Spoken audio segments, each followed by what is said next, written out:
Welcome to Sewing Machine Repair Guy. Today's video is a little bit different. I'm bringing you along with me as we go do a little thrifting, and we're going to look for some, or we're going to see some things to look for when you're looking to buy a secondhand sewing machine. And maybe if we're lucky, we might run across a vintage or antique sewing machine and take a look at some things there too. All right, let's get started.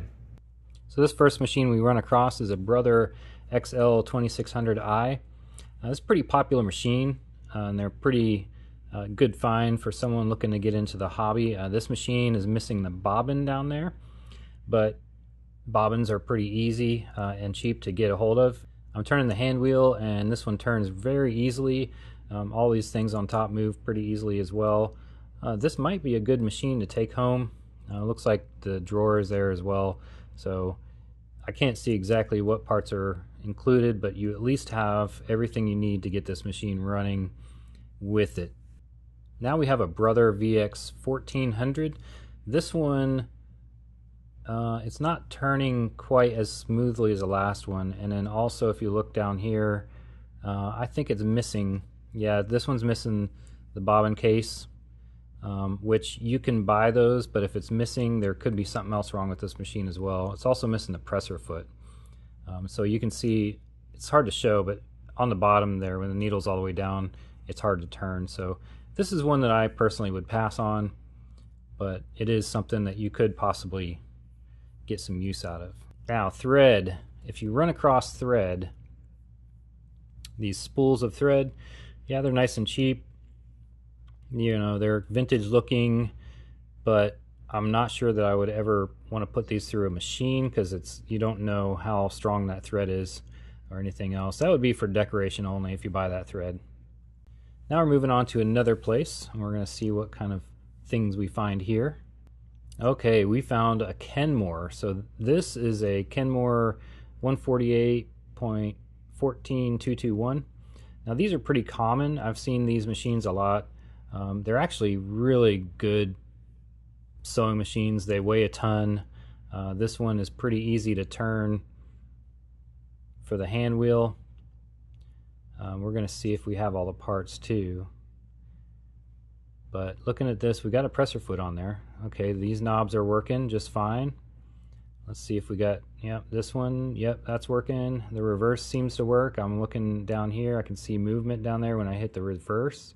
And then, okay, now this knob doesn't want to turn. So that could be an issue. Tension looks good, and when you raise and lower the presser foot, you can actually see the tension discs moving there.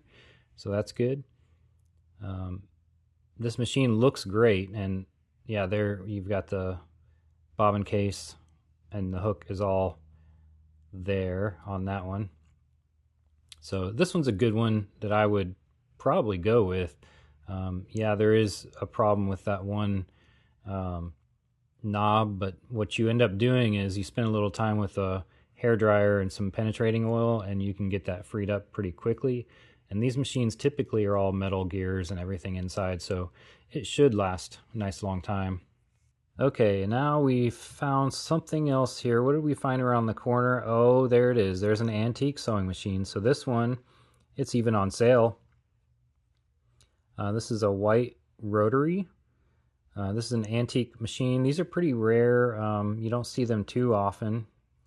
And now, for sewing machines, rare does not equal value. So that doesn't mean it's worth a lot of money. What it does mean is if you're trying to fix this up, you may have trouble finding parts. So this one uses a friction wheel for the motor to drive the pulley. I'm not sure. I think this might have been a treadle at some point, but it's been retrofitted with a motor, or maybe it had a motor to begin with. I'm not sure. So if you want to look underneath this, we're going to have to lift it up here. Give me a second.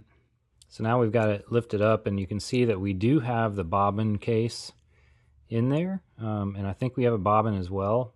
So those are things that would be hard to find if you were going to get one of these, and it looks pretty good underneath. It's got a smooth movement to it, and this machine probably could be brought back to use. It's even got a needle in there. I don't know if these even take standard needles. I'm not sure about that, but what I do know is that you know, if somebody collects these, this is a good find.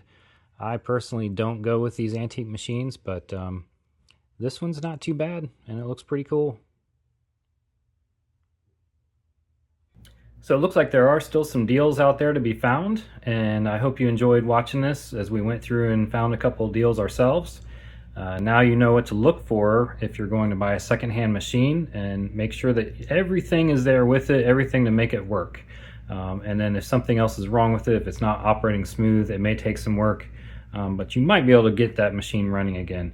I just recommend staying away from it if it doesn't feel smooth when you're trying to move the needle up and down. Well, I hope you enjoyed this trip with me. I know this is something a little bit different, and I hope that you enjoyed it. All right, well, we'll see you next time. Thanks for watching.